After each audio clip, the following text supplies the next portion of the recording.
Hey everyone, and welcome back to another episode of Launchpad, where we talk about digital marketing, business, and kind of everything in between. And in today's episode, we're going to be talking particularly about small business mindset. All that and more coming up right after this.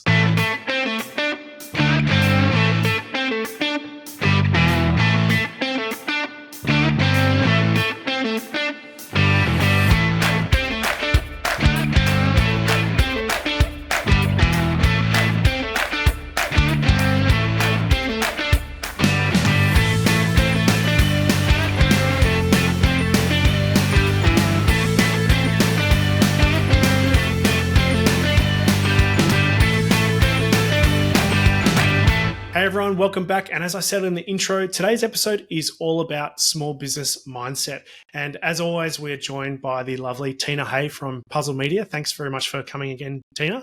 Hi, Stuart. Nice to be here. So, do you want to start or shall I start off today? I'm happy to start because this is something that I am really passionate about, because I really think it took me a little while to kind of get this, but I really think that mindset plays a massive part in being a business owner. And I know we come on here and we talk about business, we talk about marketing for businesses, but this is, I guess, the other side of it. And it doesn't matter what kind of business you have, you've got to have the right mindset. And when you don't, it's how do you get back on track? So, when we talk about having the right mindset, what we're talking about is having a growth mindset. And what does that mean? So growth mindset being open to growth and growing. And that means sometimes you'll do things that make you a bit uncomfortable, like maybe engaging an agency to do your advertising because you've got to get to the next level. And that might make you feel a bit uncomfortable because you've got to pay out a little bit before you're getting that return initially. And so when we talk about growth mindset, it's about being open to growth. To opportunities, not just engaging with suppliers, but just in general, being open to growth, being open to new opportunities kind of coming to you. And this isn't just a, sort of toxic positivity type of mindset. We're talking about just working on your stuff, because we all have the stuff, right? I will kick this off with the number one thing that comes up with pretty much most business owners that I speak to, particularly women, but also men sometimes, is imposter syndrome. Okay, it's when you're first starting up. It happens when you're starting up, but it can also kind of play a part at each level depending on where you're at. I still get it. Yeah, sometimes today. Absolutely. There you go. So it's that imposter, and it could be something. When we talk about imposter syndrome, it could be that. It's that I don't belong here. I don't fit in with these people. Okay. So, I know when I started my business, and it was me and my laptop at my dining room table, and I was going to networking events and speaking to businesses that were established, that had been going for years, that had big fancy offices, that had, teams of 20 and 30 people. I felt quite intimidated by that sometimes, because I felt like, well, who am I to be here? And, you have to work on that stuff, right? Because that's hang on a sec, I actually bring quite a lot of value to the table. I'm here to try and support and help people. And actually I can help everyone in this room just because I don't have an office, or I don't have a massive team, or whatever it might be. But imposter syndrome shows up lots of different ways. Another way that it can show up is, when you are, it does come up at networking events, but just when you are speaking to people that do similar things to you, sometimes it can come up, especially if they've been around for a lot longer than you. Especially if they've been around, right? So you're kind of like, who am I to try and do what they're doing? And the truth is, if you have started your own business, okay, at some point, there's a level of confidence in what you're doing. Okay, you've either demonstrated that you can do it in the workplace, you've done it for someone else, you've done it for another business, you've done it, I don't know, in the corporate world, you've got hands-on experience, and now you're ready to kind of go to that. So you know, you don't just wake up one day and say, oh, I'm going to start a business. I think that's what I'm going to do. A bit bored today. That's what I'm going to do. You're doing it because there's a certain level of passion and expertise and drive within you to go off and do that. So I think just one bit of advice I can share, if I can share, is just really holding on to that, why you've started it, and what you are bringing to the table. Okay. And when I say what you're bringing to the table, so here at Puzzle, and I know you guys are the same at Launch Experts, we're not massive agencies, right? We haven't got teams of 100 people sitting behind us. And so what we bring to the table is you get to work with a smaller team. It's different than a bigger agency. Okay. A bigger agency may be better for certain types of clients for whatever reason. But, you know that I sort of stand strong in well, that's okay. I don't need to compete with them because this is what I'm doing. And I'm having conversations with people that I can genuinely help. And if I can't help them, then I will point them in the direction of maybe a different agency, a larger agency, smaller agency. So yeah, imposter syndrome is one that comes up. Yeah. Imposter syndrome is funny because I went to a networking thing, it was probably 2 years ago, and there was someone there from another agency who I kind of look up to. I look at their agency, and they've been around for as long as I can remember. I go, oh, wow, they're really cool. And so I was feeling really sort of, oh, I don't want to interact with them because I'll end up looking like this newbie kind of guy. And then at some point I had to get up and say something. They were doing like presentations, and it was my thing. And afterwards, this person came up to me and she was like, oh, you're from Launch Experts. Oh, I've seen your stuff everywhere. It's so good. You guys are so great and everything. I'm like, so what? Cool. Us? Yeah. It was like not like they were looking up to us, but just this comment that they made. It was like, oh, you're thinking positive thoughts about our little operation. Yeah. It was quite funny. And that's the thing. And it's really nice that you've shared that as well as a bloke, because, I think sometimes as well, I'm part of a few female networking groups, and it's like, oh, it always comes up with women. It's like, well, actually, it doesn't always come up with women, because I've met plenty of women it doesn't come up with.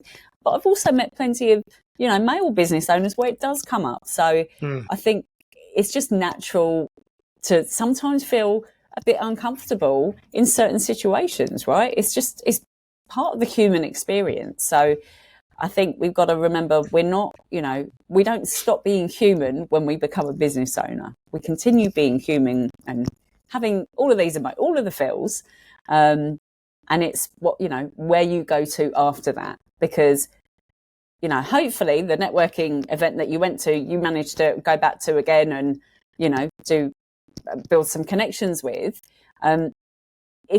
If you had decided, right, I feel a bit intimidated and I'm not going to go back there, that actually closes off opportunities, right? So, as it happens, I actually did not go back to that one, not because of just for other reasons. Okay. I just wasn't really so into it. But that particular interaction was fair enough. Fair enough. Just full disclosure. Yeah. What's a mindset thing? I want to talk about. I want to say law of attraction. Oh yeah, let's talk about that. And I want to talk about this because I think most people have the whole law of attraction thing wrong. I think there are a lot of people, when they hear law of attraction, they think of that. What was that book? The Secret. Which is essentially like you just think about stuff real hard and it'll just happen, which is not a thing. I wish. Unless you're seriously lucky. But for most people, I know that's not how it works. And so what I think about with the law of attraction is more around, I actually equate it more to networking and surrounding yourself with the types of people who are doing the kind of things that you want to do, or their business at a certain level, or, their business might be at a higher level than you. So you will start to absorb the things that they're dealing with and the way they think about things. You'll start to absorb their mindset and I don't want to say like absorbing their energy, but you will kind of absorb their energy. And I think that stuff starts to kind of rub off. And then when you're sort of mixing in those circles, then you start doing business with those types of people inevitably. So I think that's a really important thing to do in terms of who are you mixing with from a business perspective? Yeah. And are those people at the level that you want to be at? Is it aspirational, or are they kind of not at the level? And you don't want to be, you probably don't want to be a big fish in a small pond. You probably always want to be trying to punch above your weight a little bit. Yeah. I think that's a really important aspect to think about, is just who, from a business networking, socializing point of view, who are you actually spending your time around? Yeah, absolutely. I'm going to go back to your initial, just your comment about law of attraction. So the secret, I don't know if it started off as a documentary and got turned into a book or the other way around, but long story short, I watched that documentary 16 years ago when I was moving over to Australia, where I was in Thailand at what my husband and I call now a hippie retreat, which we thought it was a yoga retreat. Anyway, so we were there and we watched it, and I kind of went, yeah, I've been doing this for years. And it's that, that visualizing and thinking about things. However, what you said is right. The key to law of attraction is in the action of the attraction. Okay. And it is momentum. And so it could be that, say if you're a small business, okay, and you're knocking on doors, and not physically, but you're trying to build relationships, and you might reach out to 5 potential referral partners, okay, with good intentions, where you say, look, I think our businesses are aligned. Let's try and work together. I've got clients that might be interested in what you're doing. You've got clients that are probably going to need what I'm doing. How can we work together? Okay. If those 5 people say, you know what, we've got someone, or it's not a fit, or whatever, and they shut you all down, the theory is, if you are really wanting to build those referral partnerships, they will come from somewhere else if you're open to it. Okay. It's as simple as you kind of put it out there, you take action in meeting the universe halfway. I'm a big, massive universe, I know the universe is always looking out for me personally. The universe whisperer, right? So I think the universe is always looking out for us. Okay. And when we talk about the universe, it's the universe if you're spiritual, if you're religious, put whatever you want in there, whatever meaning you want into it. But ultimately there's a bigger thing, let's be honest. Okay. Have a think about things that you wanted to happen and they didn't happen, and you think, oh, you were really annoyed at the time, but then you look back 6 months, 12 months later, you think, oh, thank God I didn't take that client on, or thank God I didn't take another 3 team members on when we lost that big contract, or thank God that person, I don't know, left my business, or I changed suppliers when I did because of X, Y, Z. And sometimes in the moment you don't always see it, but again, it comes back to mindset and just being open to these opportunities. Yeah. Sorry, tangent. No, it's great stuff. I think another one that I want to talk about is, we have this a lot actually with clients that we're working with, and I get it, is when people get too caught up in what their competitors are doing. I saw my competitor posting this on social media the other day. They're doing Facebook ads. They're doing, I think they're doing Google advertising. It feels like they're trying to chase and grab all of our business. And the problem with that is when you get caught up in that, okay, you detract attention from your own business and focusing, on your own stuff. So there's a saying, stay in your own lane. And when it comes to your competitors, there are going to be people that are going to go quicker than you, and there are going to be people going slower than you. Stay in your lane and focus on what you are doing. Focus on getting your house in order. Okay.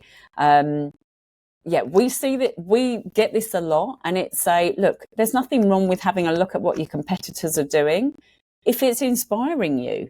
If you're seeing someone do really well in your industry, follow them. Let them inspire you. Don't copy what they're doing, but let them inspire you, and take that inspiration and make it, use it to create your own ideas and bits and pieces.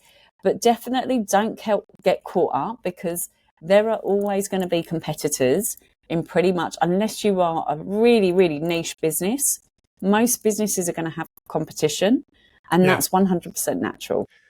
So we had a client a while ago who, I've never experienced this before, and they were a very large building company, like one of those big home builder brands. Yeah. I won't tell you which one. And we had this strategy around search engines for them, and their reviews on Google were bad. They were bad. Because if you're not really working to improve your reviews, mostly you'll have bad reviews, because the only people that will leave you reviews are the people that hate you. Yeah. And so we were like, look, we need to improve this. Here's the strategy. You need to do this. None of your competitors are doing this at all. So this is a massive, the bar is super low. Yeah. You have got a really great opportunity to make yourselves look a million times better than these other guys. And they came back and they're like, look, we want to close down all of the review platforms completely. Right. Close them all off, start up new platforms. Like, we don't want reviews anywhere. And we want to do that because none of our competitors are doing that. So we shouldn't, why should we be doing it? And so they could not, because their competitors were, from their point of view, from my point of view, I have no idea how big they were or successful they were. Yeah, sure. I was like, oh yeah, they're equivalent brands.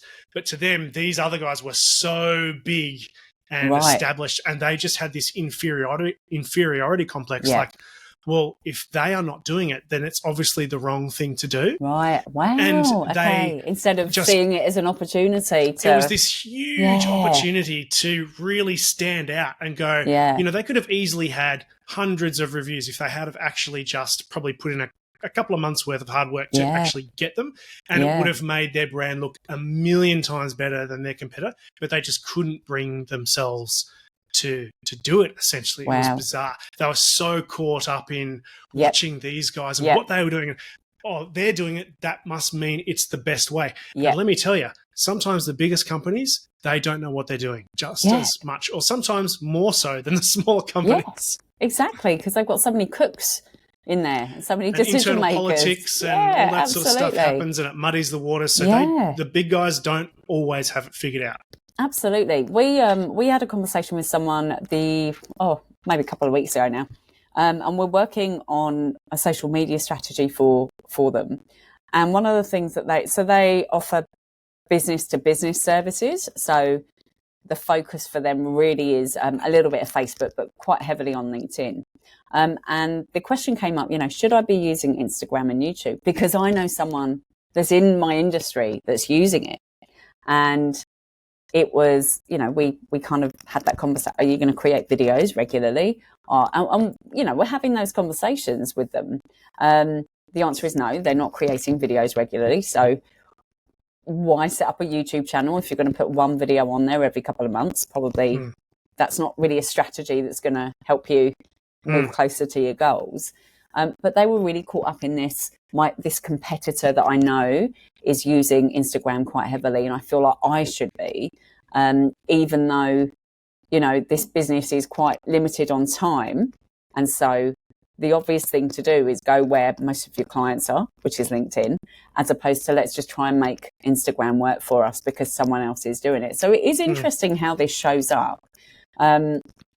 But again, this inferiority complex that a lot of people have. It comes back to that inferiority, and if they're doing it and they're doing really well. And I think, perception is interesting because everyone is going to, no one's putting the crap online. They're not putting the crap on their social media. They're putting all their wins on there, all the good stuff. So, there is an element of that as well that I think people need to be aware of.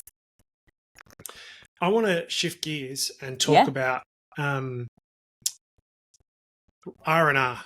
rest and relaxation. So I've been doing something for the last 6 months, actually a couple of things for the last probably 6 months or so.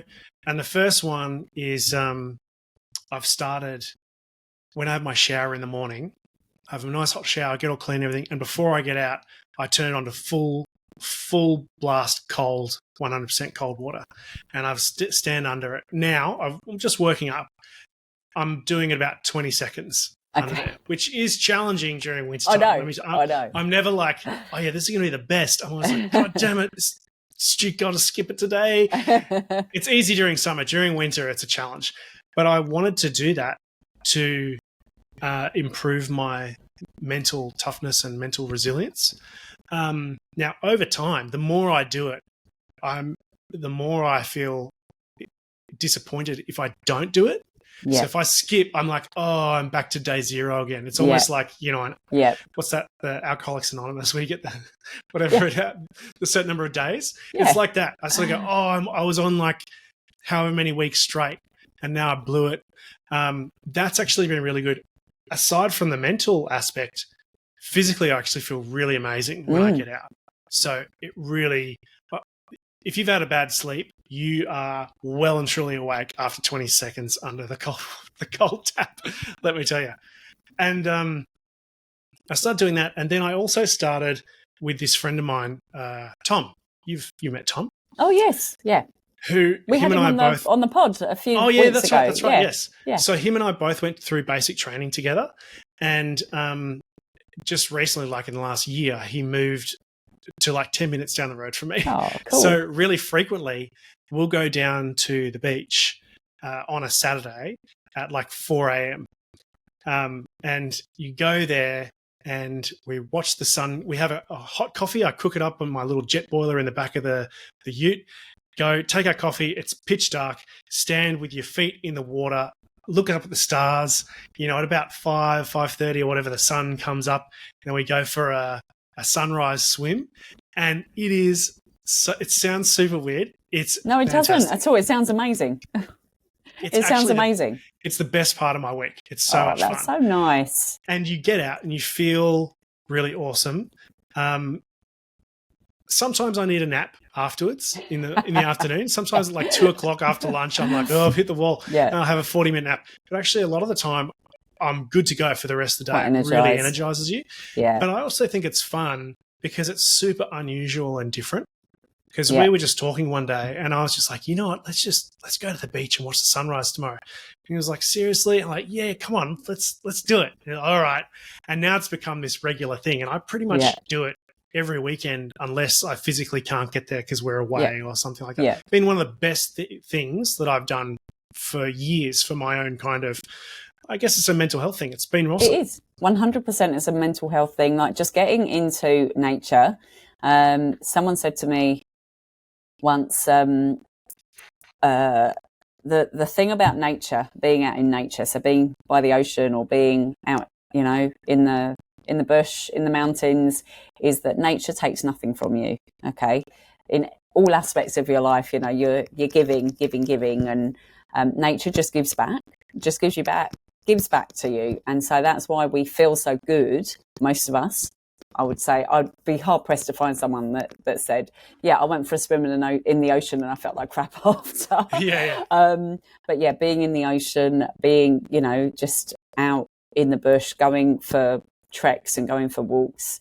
For me, that's my reset. And I think because I spend so much time in front of a computer, in the office, speaking with people, for me, being on my own and being, on the beach, going for walks. I love walking through down through Burley, through the what's it called, the headland walk that you can do through Burley, going round to I can't think of where you go, Talabudra.